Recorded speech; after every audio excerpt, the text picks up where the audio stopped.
Welcome, Lisa. Thank you for joining us today. Thanks for having me, Phil. Allow me to introduce you.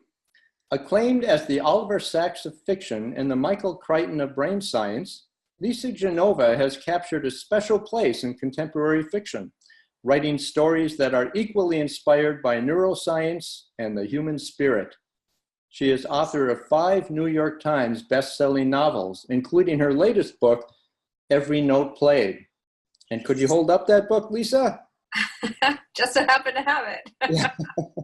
And I understand the paperback version is coming out very soon. Yes, January 29th. Just a couple days from now. Well, Lisa, I really enjoyed reading Every Note Played for the same reason I enjoyed reading your other books. The emotional life of each character is so rich and resonant, and the emotional intimacy between the characters is so genuine and true to life. How did you get so wise at understanding the human condition with such depth and clarity? And how did you get so skilled at articulating it with such precision and power?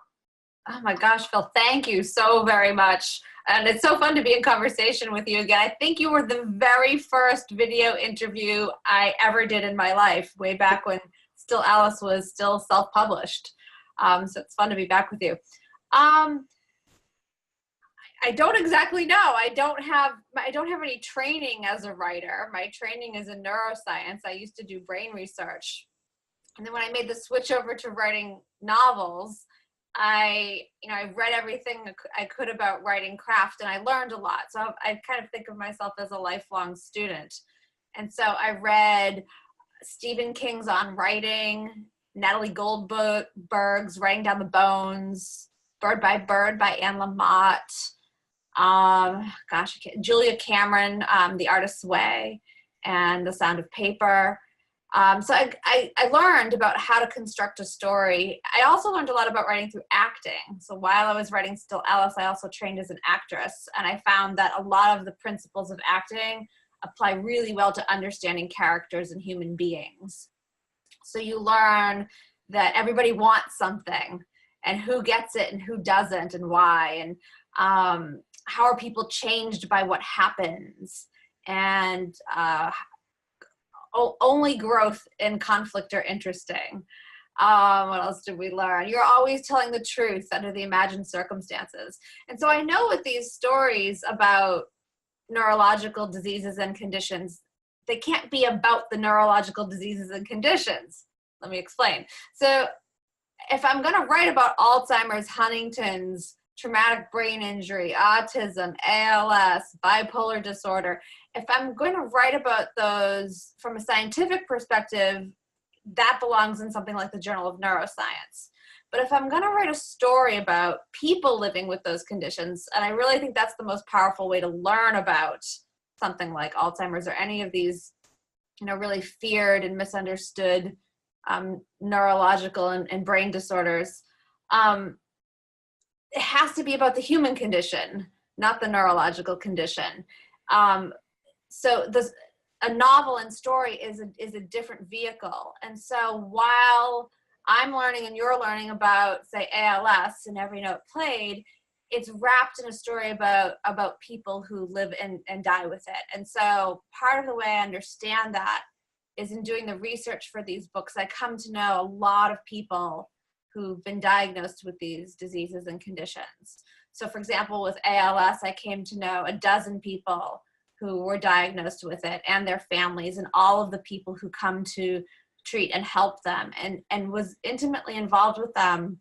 8 of the 12 I came to know died before I finished the final draft. And I was with a lot of these folks, right up until the day that happened. And so I was there to witness what happens to a person when this kind of a crisis hits a family, and how does it affect you, and what becomes important, and how do you hold this tragic, horrible thing? Does it take you out, or are there ways that are there ways to continue to love and grow and matter while you're here? And I see the tragedy, and I witness the losses and the devastation. And I also witness the most remarkable love and intimacy and caring. And so it has to be about the human story. That's really incredible, the level of research you put into that. I am going to ask you more about that later, but in Every Note Played, your fifth book, the main characters are Richard, a world-class concert pianist, and his ex-wife, Karina, whose skill may have surpassed his own, but who made different choices about how to express her talent. And as you mentioned, Richard is stricken with ALS, also known as Lou Gehrig's disease.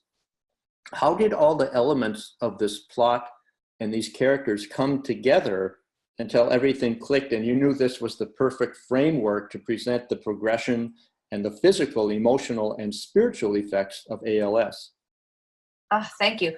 Well, some of it is thoughtful and premeditated, and some of it is a leap of faith, and you don't know, because writing a 300-page novel is not a sprint, it's a marathon. And I don't outline my books. I start with, I've done probably 6 months worth of research leading up to writing anything. And I will continue doing research as I write. But at some point I decide to begin writing, and I begin with a very small amount of information. So with Every Note Played, I decided very early on that I wanted to make Richard a concert pianist with some world success behind him. And the reason behind that was I always want to raise the stakes as high as possible, whenever possible, while still telling the truth under these imagined circumstances. And so with ALS, this is a progressive neurodegenerative disease that causes paralysis, eventually, of the entire body, all voluntary muscles. And it often begins in the hands, usually in the dominant hand. So it starts as a weakness. Maybe there's some muscle cramping, and eventually it becomes paralyzed, and then it doesn't stay there. The paralysis continues to move up the arm, and then it will start in the other arm, and then it might go to the legs. In some people, it starts in the motor neurons that feed the muscles of the neck and head, and you lose the ability to speak first, because those muscles become paralyzed. But so I wanted to choose someone with an occupation and whose identity resided in something that would be compromised by ALS. So like with Alice and Still Alice, she was a thinker for a living and lived in sort of an intellectual, cerebral life. And so while ALS would, of course, devastate her in many ways, it might not attack her identity. So you can think of Stephen Hawking, who was the famous physicist who actually died of ALS this past March. He lived a very long time with ALS because he had some surgical intervention that allowed him to breathe artificially for 50 years. But he could live in the realm of his mind, and in that genius, he could still contribute to the world and still matter. But for most people with ALS who aren't geniuses who can live in their minds, what could I pick? So I made Richard a concert pianist, and so he would lose the ability to play this passion, this reason for his existence. And I also made him a somewhat famous pianist because everyone I met with ALS, however big and grand and extroverted their lives were, once they have this disease, which can be very fast, the average life expectancy following diagnosis is 3 years. So very quickly, your world collapses into the confines of a room and a wheelchair. And so how do you wrestle with that? How do you reconcile a life that used to be so big and global and free that now becomes physically limited like that? So I made him the concert pianist, and then I wanted this book to be about, I was sort of playing with the idea of paralysis and how, whenever I spoke with anyone about ALS and whenever I witnessed it, the thought of being completely paralyzed is absolutely terrifying. And to being locked in and unable to move and communicate and feed myself and toilet myself. And we can all imagine it and be horrified by that quite easily. And yet how many of us are emotionally paralyzed in some way? I think that's so much more common. And while it should be equally terrifying in lots of ways, it's sort of somewhat normalized. So we're paralyzed in that we're stuck in the past. Something happened in our past that hurt us or damaged us in some way, and we keep living it. It's done and it's behind us. It happened years ago or yesterday, and yet we're still living with that today. We're still living with blame and fear and excuses that keep us limited and locked in and in a prison of our own excuses as to why I can't quit my job, or I can't start a new career, or I can't find a man, or I can't travel, or I can't have children, or there are all these can'ts that confine our lives because of this kind of emotional paralysis and these self-limiting beliefs. So I wanted to create two characters, one who would have ALS and the physical paralysis, and another who would have this kind of emotional paralysis. And so I gave Richard an ex-wife, and the two of them would have some unresolved emotional wounds and history that maybe if they were forced to be in the same room again, they might have the opportunity to reconcile some of that. And while ALS can't be cured, maybe her emotional paralysis could be cured and we could set her free. So I'm always, in all of these books, I'm looking for ways, if the disease I'm writing about is lethal, and we have no cure, so if it's Huntington's or Alzheimer's or ALS, for example, are there ways that the soul can be healed? And I've been lucky enough to witness this so many times that it's inspiring to see and to write about. And that inspiration and passion come through, absolutely. And your writing, it's just so enjoyable to read your books. Is writing a book an emotional experience for you in the sense that you fall in love with your characters? And do you celebrate their accomplishments and grieve their losses with them? Oh, I definitely grieve the losses. I tend to write my books in public. I don't, while I can research from home and edit from home, the actual writing I do better if I get out of my house, because I'm home right now and it's comfy here. I might stare out the window for 20 minutes or go take a nap, or I might, I have 3 kids, so I might go, clean something or get on the phone or eat something. It's too much here. So I get out of here, and I tend to write in public, and there have been many times I'll be like a Starbucks, for example, and I'm writing a scene, and a lot of times I don't exactly know what's going to happen next too. And so between being sort of a little taken by surprise or off guard, and the enormity of the emotions and the stakes, I've been known to weep while typing in public. For sure. In terms of being in love with the characters, it's interesting. I have great empathy for all of them. We learned this in acting too, that even if you're playing the quote villain, you are always the hero of your own life. So for all of my characters, even if I'm not writing them in the character's point of view. So for example, in Every Note Played, we've got Richard and Karina's point of view. There's also a character named Bill who everybody loves. He's one of Richard's caregivers. I know tons about him that didn't necessarily make it on the page to you, or like the siblings and Inside the O'Briens. I know a lot about them, and even if Patrick's being a bit of a jerk, I really get him because I can embody his point of view quite easily because I've done all the research for who he is. So I know them. They feel like family to me, I guess. And some of them I miss more than others. So I miss the family and Inside the O'Briens. I think about them a lot, which is so funny because I made them up. And some of them feel more distant. So like lately I've been getting a lot of questions about Sarah and Bob Nickerson and Left Neglected. And gosh, I wrote that book. What is it? I started writing that book 10 years ago. So it takes a little while for me to remember her more intimately. So she's kind of like a friend I've been out of touch with for a while. Yeah. That's great. When you're talking about you need to get out in public and write, it reminded me of author Jessamine West, who said, whenever I'm writing a book, I never get out of bed, because if I get out of bed, I always see something that needs dusting. Yeah. I mean, so true. So, but I wouldn't be tempted to dust anything in Starbucks. So, and in bed I would sleep. So I'm out of here. Yeah. Now, your first book, Still Alice, was inspired by watching your grandmother struggle with Alzheimer's disease. At what point did you decide that you would continue to write novels that were grounded in neurological conditions? And what do you find so appealing and rewarding about combining science and fiction writing? Okay, so I had just originally intended on writing Still Alice to understand what my grandmother went through from her point of view.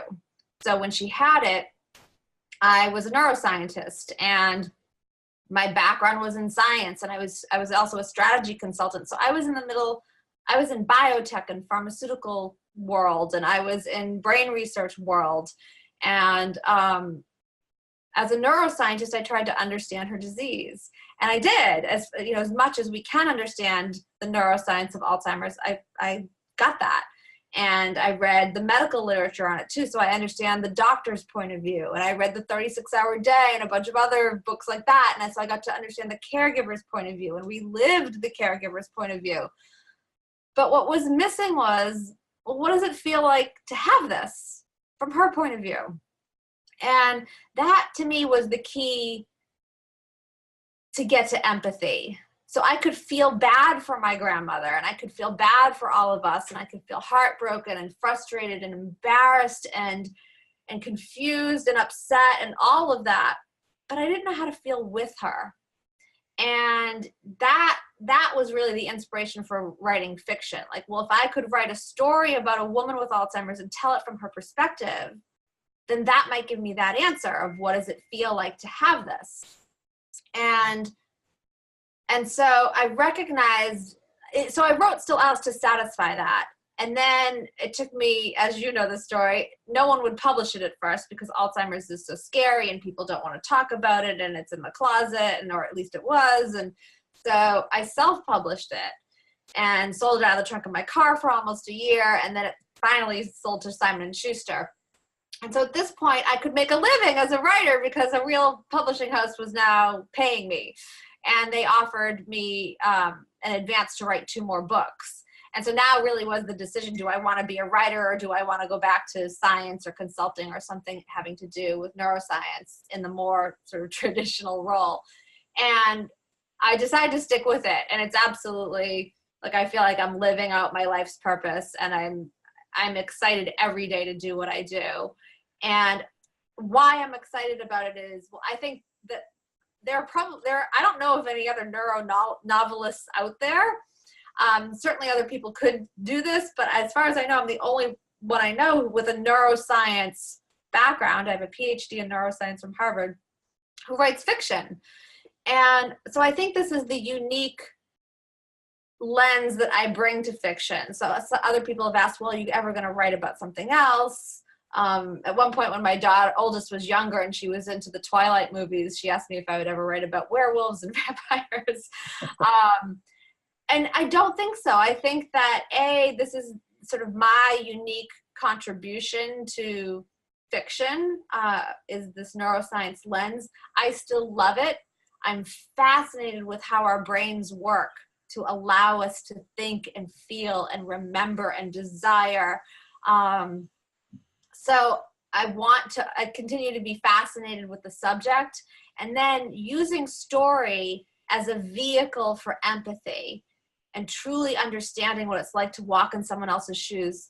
I think there's so much shame and stigma and misunderstanding and fear surrounding the neurological diseases and mental illnesses.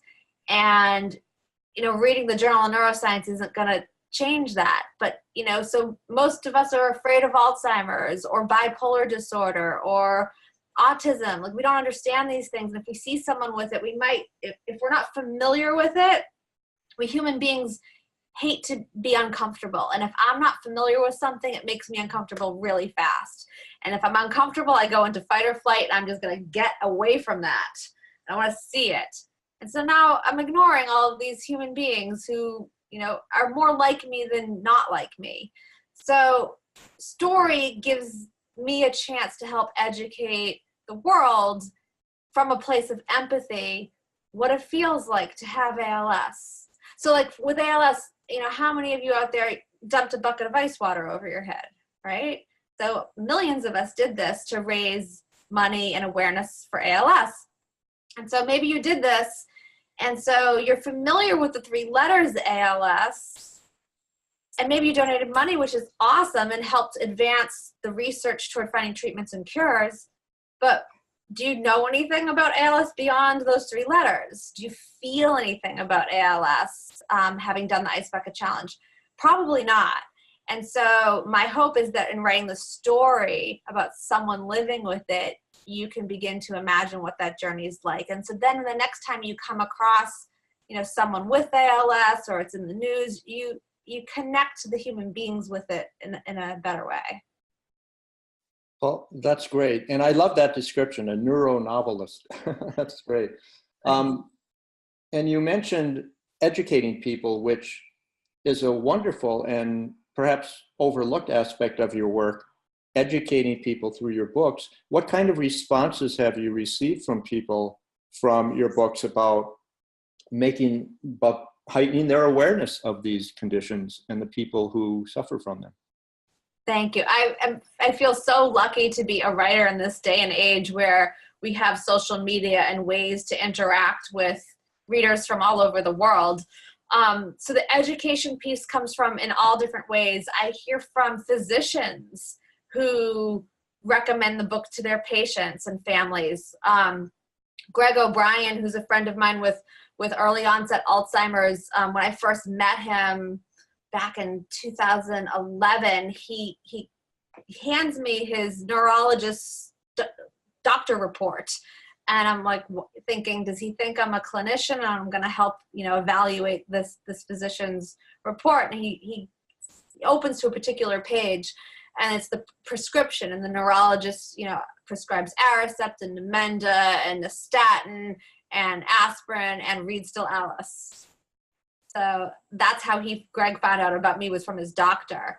I know that it's required in some medical schools and nursing schools, and occupational therapists, who I love, speech pathologists, physical therapists. A lot of these younger people in school and in master's programs and PhD programs are required to read my books. So I hear from them. And then I hear from the people who are living it, and people who both are in the trenches with it now. So say, if my dad has Alzheimer's or my wife has Alzheimer's, and the people who are brave enough to read Stillalis while that's going on will let me know that, like, thank you, this book has really helped me be with my father and understand him better. And it's given, while it's scary, it's given me a sense of hope and understanding. And then for others who read it after the fact, it can offer a sense of peace and healing as well, and just a way of humanizing what happened, because it's so hard to understand it while you're going through it. So the education comes from, I hear back from everyone in so many different ways, and it's just incredibly rewarding. I wasn't aware your book was required reading for medical students in so many settings, and it makes sense because they're being taught science but not empathy. So I imagine that is a vital aspect of their training that they will use going forward for many years. Yeah, I think it's fantastic. It's an honor whenever I hear that that's going on. And yeah, it's, using my books, or, people like Atul Gawande, or When Breath Becomes Air, any of these sort of personalized accounts, or even my fictional accounts that are, so researched that they do hold the truth in within these stories. I think it helps in the training. So it's, you're not just treating, cells in a dish or an imagined human being. These are real people with real lives who are affected by the diseases that you're treating. And as you referenced earlier, and again just now, that you do painstaking research for all of your books to ensure that you're writing accurately about the condition in question, and more important, how those who are afflicted with the condition deal with the affliction. For example, you mentioned you studied acting for Stillalis to get to know a character's motivations better. I know you took yoga class for your book, Inside the O'Briens. And you did mention the research that went into Every Note Played, but how did you find the dozen people who had ALS, and was it easier to approach them because of your credibility as a published author? Yeah, I mean, it gets easier with every book because I'm a known thing now. Like when I was starting out, I really relied on my background in neuroscience, which was super helpful as well. When I was writing Still Alice, I remember I called the chief of neurology at Brigham and Women's Hospital in Boston and introduced myself by saying, "Hi, I'm Dr. Lisa Genova. I have a PhD in neuroscience from Harvard, and I'm trying to understand how I'm writing a book about a woman with Alzheimer's. And I'm trying to understand how a 50-year-old might come to be diagnosed with this disease. What does that conversation sound like and feel like?" And he said, "Well, why don't you just, come to my office and we'll role play it." And so I did, and I spent 2 hours with him. And likewise, I shadowed neurologists at Mass General and sat in on neuropsych testing, and everybody said yes. I think if I had said, "Hi, I'm a divorced single mom writing a novel, like, do you have time for me?" I don't know that I would have been let in all those doors. But now, especially since the Still Alice movie came out, everybody seems to have a sense of who I am, at least in the neurological world. So people say yes. So with Every Note Played, I spent a lot of time at the ALS clinic at Mass General. ALS TDI, which is I believe the world's only nonprofit biotech in existence, and they focus exclusively on ALS. They're in my backyard too. They're in Cambridge, so I spent a lot of time with those folks. And then a man named Ron Hoffman runs Compassionate Care ALS, and he's also in Massachusetts, and he goes to the homes of people with ALS and provides care, whether that's through wise and loving conversation and being with, or knowing that they're going to need the next piece of equipment to get them out of bed or into the shower, or what adaptive tool they need to do, to eat. He knows what they need and can get it to them. You don't need forms and insurance. It's just how their operation works. So I used to travel with him to all these people's homes on a regular basis. So I had the good fortune of, in terms of like my books being educational resources and are they right, I'll go and I'll do the research, I'll write, I'll continue the conversations and the research and knowing these families while I write. And then when this book was done, I had the chief of neurology at Mass General Hospital in Boston read the draft to see if it was accurate and to take her notes. I had Ron Hoffman of Compassionate Care ALS read the draft, give me notes. So it's, everybody is, while I'm writing the book, it becomes a collaborative effort in terms of wanting to give the world the best possible and most accurate depiction and portrayal of what it's like to go through this journey. Did they give you good notes about what improvements to make and what things to mention and include? Yeah, I mean, they're different kinds. So yeah, Ron had suggestions that had to do more with the logistics of the equipment, and Merritt from Mass General had more notes about the specifics of what the doctor's visits are like, and what, the specifics of what is offered, just in case I missed something. But mostly I'm there with them anyway on a regular basis, and I'm a pretty good listener, so I mostly I've got it down. But I care enough to, I'm not going to just assume I got it right. I want to make sure that whenever I present something factual. So in Every Note Played, there are a couple of times that Richard goes to the doctor's office, and there's that conversation between neurologist or nurse practitioner and Richard, and I want to make sure that what's being said, especially from the neurologist, is what would be said, so that people who will read it won't then be going to the neurologist and think something like, "Hey, is this so?" And if I've got it wrong, then I've misinformed, potentially millions of people. So don't want to do that. No, I understand. I can relate. In my own writing, I ask people to read something and say, if you like something, that's fine, but I'm more interested in what doesn't work for you, what can be improved. The final product is all that matters. So Yeah. Well, in terms of like the literary, quality of the work, I have an editor at Simon & Schuster. And so we work together to ensure that. Great. Well, in all of your books, the primary characters are thrust into circumstances that force them to expand their perspective and understanding and endure inner turmoil until they at last come to a place of peace, acceptance, and often forgiveness and redemption. And this character arc is one of hope and optimism, even as your characters deal with debilitating challenges. So where does your own hope and optimism come from? Oh, thank you. I think that a lot of us come the way we come. I am definitely a glass is totally full person, and believe it's all in how you hold it.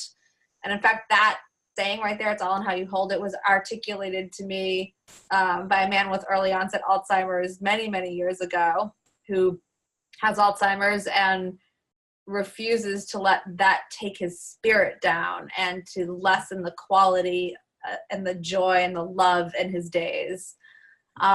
So like you, I read a lot of self-help, and I did do a 200-hour yoga teacher training when I was researching the role of Katie O'Brien, who is a yoga teacher in Inside the O'Briens.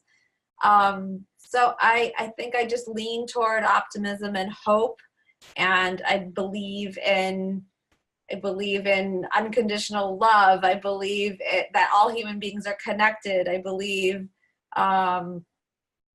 that we're spiritual beings in a physical container. So I have all of this sort of spiritual belief and hope that's just kind of how I roll. And so I think that lens certainly plays into my books, and it's what I'm able to see. So, we all see what we pay attention to, right? And so when I'm hanging around people with ALS for a year and a half, and there's the tragedy and there's the horror and there's the devastation and the loss, and that is all there, and that is important for me to capture.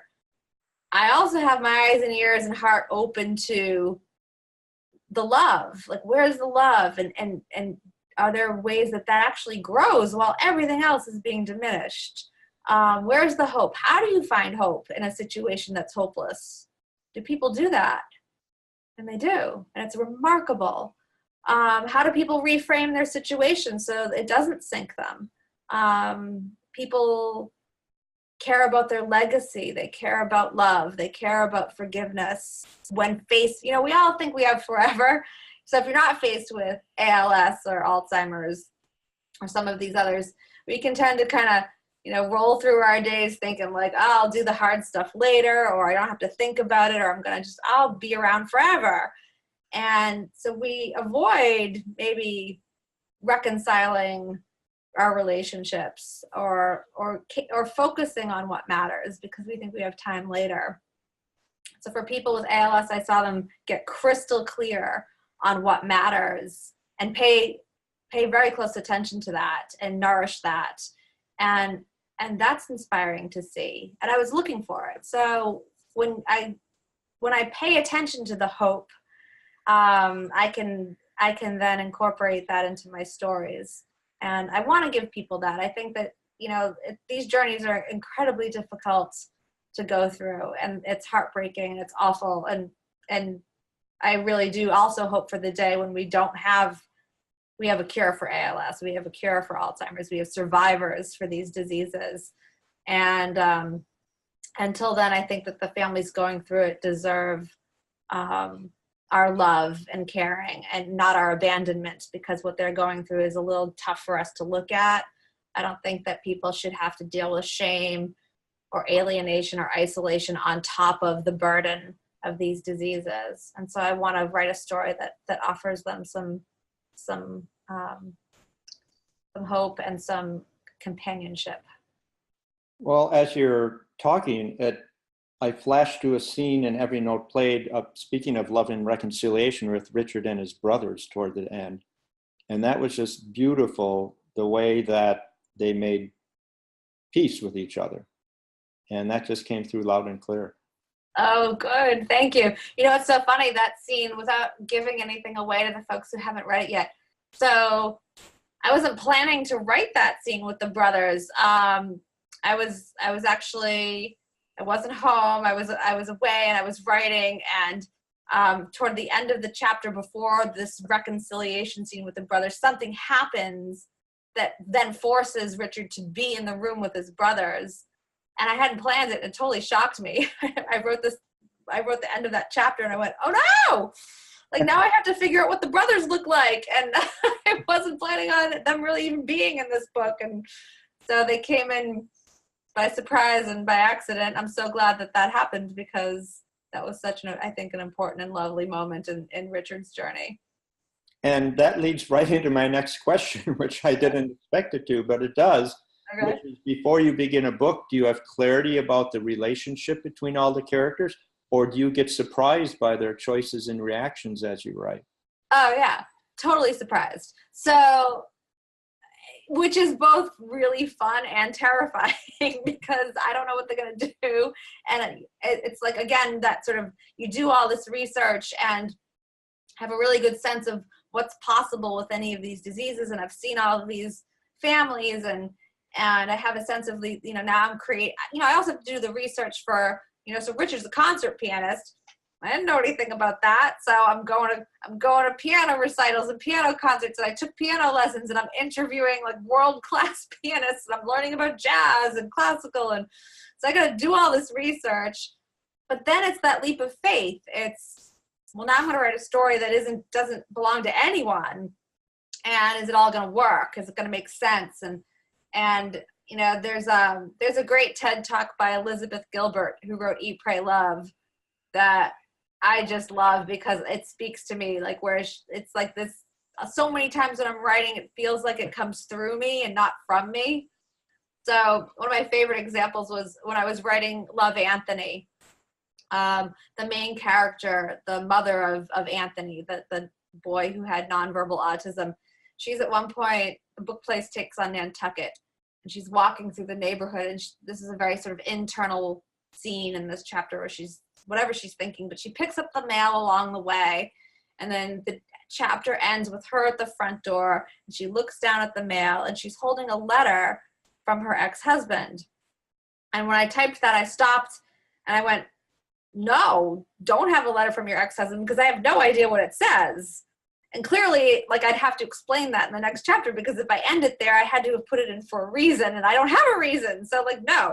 So I delete. I put her back in the neighborhood. She's walking. She picks up the mail. She gets to the front door, and mother of God, she's still holding that letter from her ex-husband.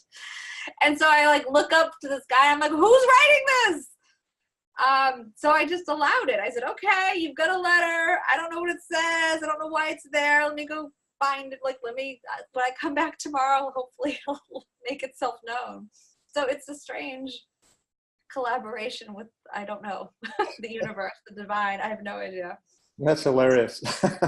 Now, your first book, Still Alice, about a university professor with early onset Alzheimer's, won an Oscar for Julianne Moore. Yeah. How surreal was the experience of watching your characters come to life on the big screen? Oh my God, it was insanely surreal and wonderful, and so lucky, because, not all movies are done well. And if this wasn't done well, it could have been a train wreck, and I wouldn't have been recommending it to family and friends in the whole world. So I'm so blessed and lucky and grateful and proud of everyone who was involved. This film was made on a shoestring budget, and so these actors, these world-class actors, all of them were not paid very much, and everybody brought their best selves to this project. They did the research, they put in 12 hours a day, and so it was unreal watching it. Like, and again, this started with my grandmother, who had Alzheimer's. I'm a neuroscientist. I shouldn't ever even be writing a novel. And then I actually do, and no one would publish it. And so I'm self-published. I'm selling self-published copies out of the trunk of my car for almost a year before I got to go back and do what I'm supposed to be doing. But then Simon Schuster buys it. And so it's like a miracle that any of this even happened at all. So yeah, it was wild. And I got to be on the set. The first day I was there, Wash Westmoreland, one of the two directors, walks me over to the table where it's the Howland family Christmas Eve dinner or Christmas dinner, and there's Julianne Moore at one end of the table and Alec Baldwin at the other, and we've got Kristen Stewart and Kate Bosworth and Hunter Parrish. And so he introduced me, and I say, I made all of you up, and here you are. This is so crazy. And yeah, I got to go to the Oscars, and I was there in the audience when Julianne Moore got her trophy, and the producers who bought the film rights, James Brown and Lex Lutzis and I, are like just weeping and hugging each other in the audience. Just unreal. Yeah. Well, it's something just occurred to me that your daughter was a Twilight fan, and here Kristen Stewart is in your movie, so she must have been really impressed with you. Well, you would think, but this was now many years later after she made that comment and was into Twilight, so she was like smack in the middle of, like, I think she was like, what year was it? She was 14, and she was so like blasé about the whole thing. I brought her on the set, and she was like, yeah, whatever. Really? I don't get cooler than this, honey. Like, and Kristen Stewart was so nice to her and like really wonderful. Went out of her way to spend some time with my daughter, and my daughter was just like, very cool. And then the other thing, I don't know if you were going to get to this, but another thing that made this whole thing surreal and magical and like just unbelievable is that one of our two directors, Richard Glatzer, who was married to Wash Westmoreland, and they co-wrote the script. Richard was diagnosed with ALS just 2 months before getting the offer to make the Still Alice film. And then they, as a couple, had to wrestle with what are we going to do, because this disease moves really fast, and this will likely be the last thing Richard ever does. And so do we want to use that time to make a film, or do we want to travel the world, or just stay home with family and friends, or what? And Richard very, generously and bravely said, making movies is my dream. Why would I give up on my dream? Like, let's make one more film. And so by the time we got to set in March of 2014, so he had bulbar ALS, which means that, like I said earlier, it can begin in the muscles, the motor neurons that feed the muscles of the neck and head. And so by the time I met Richard in 2013, I've never heard the sound of his voice. So he'd lost the ability to speak. By the time we got on set, he had one arm paralyzed, and he was typing with one finger on an iPad. And he co-directed that film for 10 hours a day like that, wearing a bib because if you don't have you can't swallow sort of regularly or consciously, if you're losing the ability to do that. He's drooling. And he showed up and did this film, and he was, exquisitely effective, and like his directorial notes were spot on. And I witnessed it in person, and I've, Julianne Moore and Kristen and Alec talking about it in interviews. Like, he really did that. And it was after they shot the film and it was about to be released in Toronto, I asked him if I could write about ALS next in his honor, and would he teach me a little bit about what it feels like to have it. And so my research for this book began with him. Wow, that is just so astonishing and poignant on so many levels, and that really inspired your book, Every Note Played, then.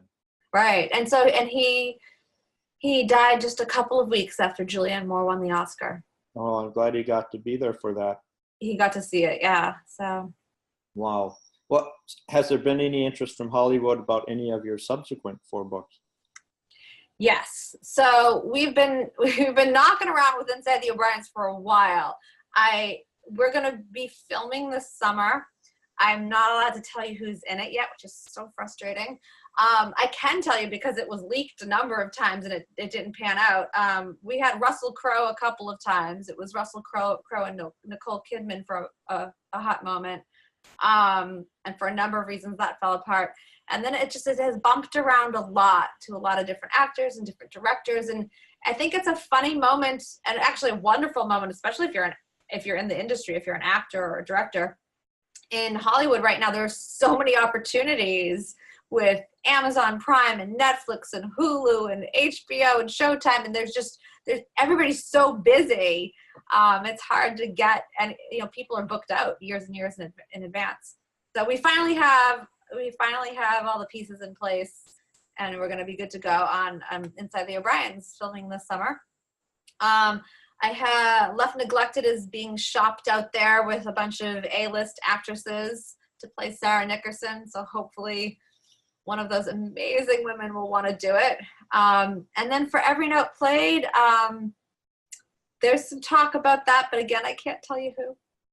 Okay. I know, it's so frustrating. Well, with all these media outlets you mentioned, there's an insatiable need for content too. So that works in your favor. Wow, that's exciting though. And what is next? Is the 6th book already underway? And do you plan on writing novels forever, or are there other challenges you feel called to conquer, even though you're living your dream now?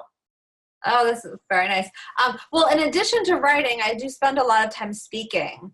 So I do a lot of advocacy work, and I speak. So this fall I was on a speaking tour, and I was rotating out with James Comey and Gloria Steinem and Joe Biden and Jay Leno, speaking at various symphony halls. And my talk was about the power of story as a vehicle for empathy and conversation that fuels social change. So I spend a lot of my time speaking. But in addition to that, my next book's going to be nonfiction, and I'm writing a book about memory. So I've been talking about Alzheimer's and memory and what's normal and what's not in terms of forgetting, and how do we remember and why do we forget. And people are confused and concerned and curious about their memories, especially as they get older. And so I wanted to write a nonfiction book that is readable and like interesting to read, not homework and bullet points. You know, sort of in the, I've been telling people it's kind of a cross between like a Daniel Pink and an Oliver Sacks or a Neil, what's his name? The tip of the tongue right now. What's his name? Yeah, I know who you're talking about. Neil deGrasse Tyson. Yeah.